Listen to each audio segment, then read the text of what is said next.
This is a 1935 Plymouth, completely custom, sitting on a GT1 chassis. This thing is so incredibly cool. I couldn't wait to bring this to you guys. We're going to walk around and check it out.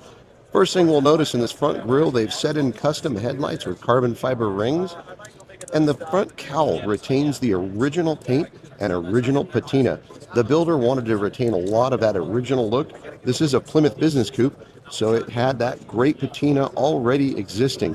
And you can kind of see it in all the body panels as well as the trim around the front windshield. But the heart of this beast is a Dodge Viper V10 that has been worked to have over 805 horsepower. What a massive engine for such a cool car.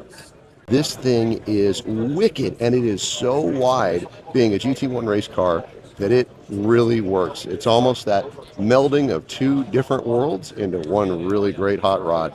You'll notice these little C-cuts here in the end, and the side exhaust is a nod to the original Viper that engine came from. And then on the interior, it is very simple. You've got carbon fiber seats, great looking original gauges, and of course the display for the electronics on that V10. Make our way back, you'll see some great little canards here. Add again that look of the new technology and aerodynamics to an old, very beautiful 1935 car. The carbon fiber fenders accentuate it very well, and they have a lot of the similar body lines to the original, but then carry this large diffuser in the rear.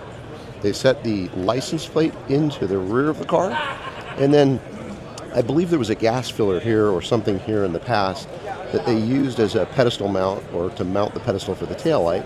And then it looks like a custom little piece here on the top where the license plate light would have been.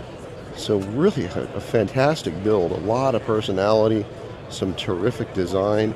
The wheel arches fit the design of the body very well. It does look like the fenders are higher, so they moved the fenders up on the body line in order to fit these tires and get that body line they wanted. Has a great clearance to it too. Even though it's very low, it still has a lot of clearance underneath.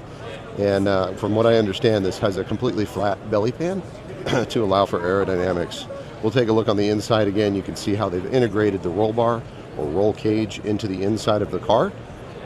For safety, it is very well done, but still has this wonderful look of an old school hot rod. When I heard about this being built, I was very excited to see it here at SEMA and bring it to you guys. I hope you appreciate how cool this is, because all this patina is under clear and it looks really cool.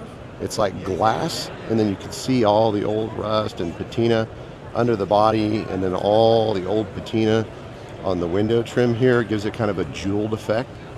This is a great example, like I said earlier, of new technology in a wonderful old car that had so much personality coming back to life as something totally new. Hope you guys enjoy this. If you do, please like and subscribe. We try to bring you great content, share things like this with you as we have an opportunity. And this is a fantastic, very cool build that we were excited to see.